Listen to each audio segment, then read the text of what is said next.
SIP, बीमा, loan की EMI, ये कुछ ऐसे जरूरी पेमेंट्स हैं जिन्हें कोई भी भूलना नहीं चाहेगा। तो चलिए आज इसी पर बात करते हैं कि इन सबको ऑटोमेटिक मोड पे कैसे सेट किया जाए ताकि ड्यू डेट मिस होने का झंझट ही खत्म हो जाए।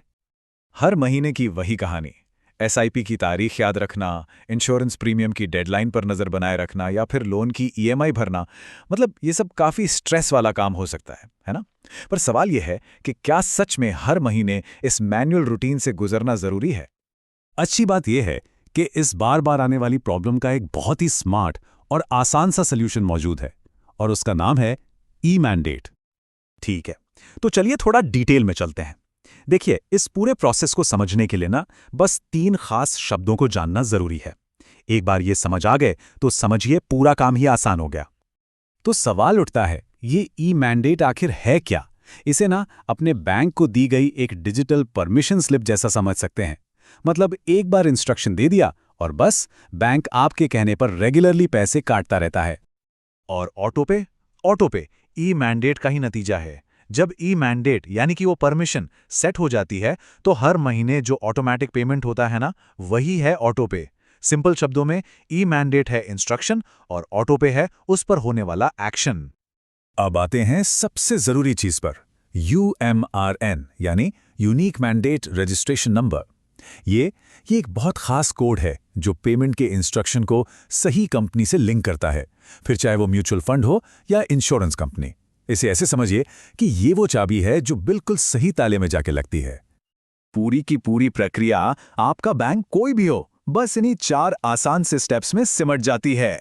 पहले मैंडेट शुरू करें, फिर बैंक पोर्टल पर उसे अप्रूव करें, बिलर को ऐड करें और आखिर में एक्टिवेशन कंफर्म कर दें। चलिए एक एक करके इन सबको समझते हैं। तो सबसे पहला स्टेप है मैंडेट को अप्रूव करना।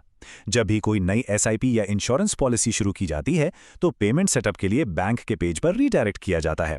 तो आइए देखते हैं कि एसबीआई, एचडीएफसी और आईसीआईसीआई में ये पहला स्टेप आखिर होता कैसे है। यहाँ एक बहुत दिलचस्प बात है। देखिए, एसबीआई सिर्फ नेट बैंकिंग और ओटीपी यूज करता है, जबकि एचडीएफसी और आईसीआईसीआई में डेबिट कार्ड का ऑप्शन भी मिलता है। तो तरीके थोड़े अलग अलग हैं, पर रिजल्ट हमेशा एक ही होता है। एक यूएमआरएन या यूआरएन नंबर जनरेट होता है जो आगे के प्रोसेस के लिए बहुत जरूरी है। तो मतलब याद रखने वाली बात बस इतनी सी है, बैंक का इंटरफेस भले ही अलग अलग दिखे, लेकिन मकसद एक ही है, रिक्वेस्ट को अप्रूव करना और वो जरूरी यूआरएन नंबर हासिल करना। ठीक है, अब जब यूएमआरएन मिल गया है तो चलिए दूसरे स्टेप पर चलते हैं, बिलर एक्टिवेशन। इसी स्टेप में बैंक के पोर्टल में जाकर ऑटो पे को असल में चालू किया जाता है। तो हर बैंक की नेट बैंकिंग में बिलर जोड़ने का रास्ता थोड़ा अलग है।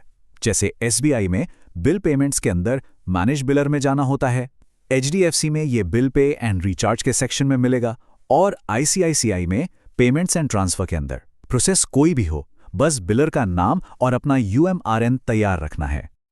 और हाँ, एक बात और, इस प्रोसेस को पूरा करने के लिए सभी बैंक्स सिक्योरिटी के लिए एक फाइनल ओटीपी भेजते हैं।